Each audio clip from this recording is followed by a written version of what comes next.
السلام عليكم ورحمة الله وبركاته. ازيكم حبايبي طلبة وطالبات الصف الثاني الابتدائي. هندرس إن شاء الله مع بعض، معاكم مس مي وليد. هنشرح إن شاء الله مع بعض من كتاب سلاح التلميذ المنهج الترم الثاني. هنسمي الله كده ونبدأ مع بعض إن شاء الله. هشرح لكم المنهج وأديكم جزء الواجب إن شاء الله هتحلوه وتبعتوه لي في جروب التليجرام، هتلاقوه في صندوق الوصف بإذن الله. نبدأ مع بعض، نسمي الله كده، بسم الله الرحمن الرحيم. عندنا المنهج بتاعنا. آه هنبدأ من أول الفصل السابع. الدرس الأول استكشاف النقود. احنا عندنا الترم الثاني، الفصل السابع والفصل الثامن والفصل التاسع والعاشر والحادي عشر والثاني عشر، بعد كده المراجعات. هنبدأ الأول حاجة بسم الله الرحمن الرحيم. الفصل السابع بيتكلم عن إيه؟ الفصل السابع الدرس بتاعنا اسمه استكشاف النقود. الدرس الأول استكشاف النقود. طيب نشوف كده يا مس الدرس بيتكلم عن ايه؟ عن نقود العملة اللي احنا بننزل نشتري بيها اغراضنا او ادواتنا، بندفع مقابلها نقود. بنشتري السلعة او المنتج او اي حاجة انا عايزة اشتريها، وادفع في المقابل ليها النقود. طيب تعالوا كده نشوف مع بعض. الفئة النقدية عبارة عن ايه؟ عندنا العملة سواء معدنية او ورقية. يبقى عندنا عمل معدنية زي الجنيه. الجنيه المصري ده عبارة عن العملة المعدنية، فئة جنيه واحد. أو العملة الورقية برضو نفس الفئة، فئة جنيه واحد برضو. هنا عندنا عملة ورقية فئة 5 جنيهات، عملة ورقية فئة 10 جنيهات، عملة ورقية فئة 20 جنيها و50 جنيها و100 جنيها و200 جنيها. دول كلهم فئات أو عملات ورقية بنستخدمها في البيع والشراء. يمكن استخدام أيضا اختصار جيم للإشارة إلى الجنيه المصري. يبقى رمز جيم ده بقول إيه؟ مثلا 10 جنيه، أو 10 جنيها أحط جنبها جيم. مش شرط بقى إن أنا أكتب كلمة كلها، أكتب جنيه بس. لا، يبقى أول 5 جنيه، خمس جنيهات هتساوي 5 جيم، يعني 5 جنيه. تمام. تعالوا كده نحل مع بعض بقى أول تدريب أو نشاط مع بعض. نبدأ آه هنا. طيب النشاط الأول بيقول لنا إيه؟ مديني شكل العملة وإيه نوصلها بالرقم بتاعها. هنا مثلا الصورة دي بيديني كام جنيه، نوصلها مع بعض كده بالجنيه. هنا الورقة العملة التانية، العملة النقدية التانية 50 جنيها. فين 50 جنيها؟ أهي، أدي 50 جنيها. هنا العملة 200 جنيه، هنحطها ونوصلها بالميتين جنيه.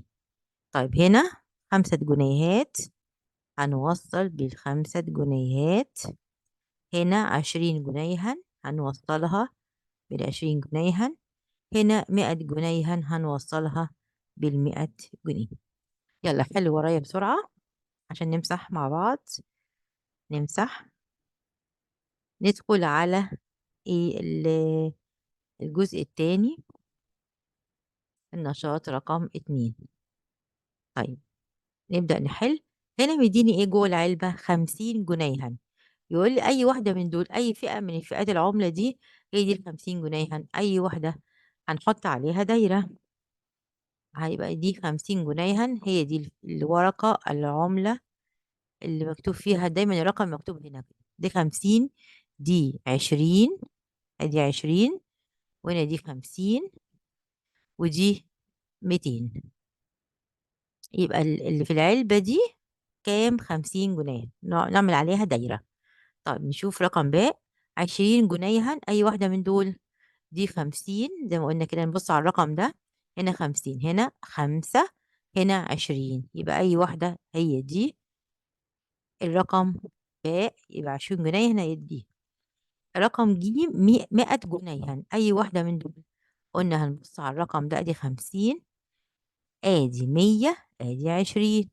يبقى أي واحدة دي نحط عليها دايرة. رقم د 10 جنيهات. دي فئة 100، دي 5، دي 10. يبقى هي دي الإجابة معانا 10. طب نشوف نشاط رقم 3. اكتب قيمة كل ورقة نقدية لكل مما يلي. هنكتب بقى ايه القيمة دي قد ايه؟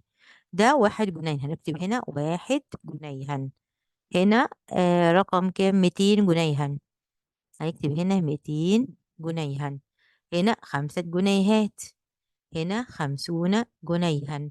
هنا كام دي؟ 10 تقريبا، 10 جنيهات. وهنا 100 جنيه. خلاص كتبت ورايا. نمسح. نشوف نشاط رقم 4. طيب هنا بيقولك وصل بقى. هنبدأ نشوف التوصيل. هنا القلم ب5 جنيه، فين الورقة النقدية اللي بتعبر عن قيمة القلم اللي 5 جنيه؟ ادي ال5 جنيه هنوصلها بالورقة فئة 5 جنيه، مكتوبة هنا على الايه، العملة، القيمة بتاعتها. هنا الجاكيت ده ب200 جنيه، فين ال200 جنيه؟ نبحث عنها هنلاقيها هنا. هنوصل. يلا حلوا معايا. هنا 200 جنيه هنوصلها بال200 جنيه. هنا الطيارة ب10 جنيهات، فين الورقة اللي فيها قيمتها 10؟ اهي. هنوصلها مع بعض. الآلة الموسيقية دي بكام؟ 50 جنيها، فين ال50 جنيها؟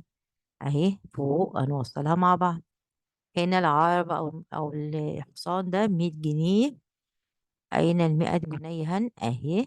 هنوصلها مع بعض. الكورة ب20 جنيه، فين ال20 جنيه؟ دي كام؟ تقريبا اللي فوق 20 جنيها.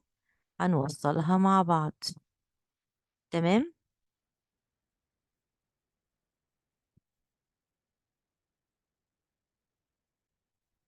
طيب نرجع تاني كده. احنا شفنا بالظبط مع بعض، دي كانت 10. يبقى فئة ال10 هي دي، فئة 10 جنيهات. والكورة فئة 20 جنيها هي دي. تمام. يلا النشاط رقم 5. هنا حوط العملة ذات القيمة الكبرى في كل مما يلي. يعني هنحوط، يعني نحط دائرة. هنشوف أي واحدة قيمتها أكبر ونحط عليها دائرة أو نحوطها بدائرة. هنا عندنا جنيها وعندنا 5 جنيه، مين الكبير؟ الجنيه ولا ال5 جنيه؟ طبعا ال5 جنيهات، فهنحط عليها دايرة، هنحوطها بدايرة. سؤال باء. هنا تقريبا دي 100 جنيها ودي 20، مين الكبير؟ طبعا ال200 جنيها، دي 200 كمان، دي الكبيرة. طب دي 100 وهنا 50، مين الكبير؟ هنحط دايرة على الكبير، طبعا ال100. هنا 5 وهنا 10، مين الكبير؟ 10 جنيهات، طبعا أكبر من ال5 جنيهات. يلا حلوك تحلوا ورايا. نمسح. ندخل على النشاط السادس. يلا هنشوف كده السؤال بيقول لنا ده الأستيكة دي قيمتها 5 جنيهات. تمام. تعالوا نشوف الكورة دي قيمتها كام. تفتكروا الكورة بقى نديها قيمتها كام؟ هل هي 20 ولا 5 ولا 50؟ تقريبا الكورة دي ممكن نخليها 20. تقريبا كده 20 جنيها. طيب الكتاب ده أو الدفتر ده قيمته ايه بقى؟ 10 ولا 50 ولا 200؟ طبعا الدفتر ده تقريبا ممكن يبقى 10 جنيهات، ده لو مغليش. ماشي. نشوف البيتزا رقم جيم. البيتزا يا ترى بشتريها ايه؟ بجنيه ولا ب100 ولا ب5؟ البيتزا دي لو حجم كبير كده هنشتريها ب100، اكيد مش بجنيه ولا ب5. تمام. الفستان ده هنشتريه ب200 ولا ب50 ولا ب20؟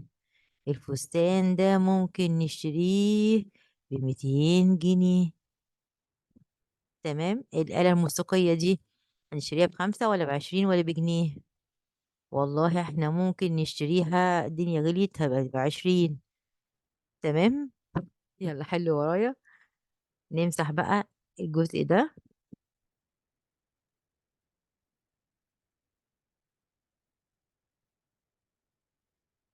كده حاليا نشاط رقم 6. كده وصلنا للجزء القيم نفسك. هنحله زي ما اتفقنا مع بعض ان شاء الله، ونبعته في التليجرام. هتلاقوه موجود الرقم بتاعي على صندوق الوصف. ندخل على التليجرام ونبعت الواجب بتاعنا إن شاء الله على التليجرام، وأنا هاصححه لكم ونحله مع بعض إن شاء الله الحصة الجاية بإذن الله.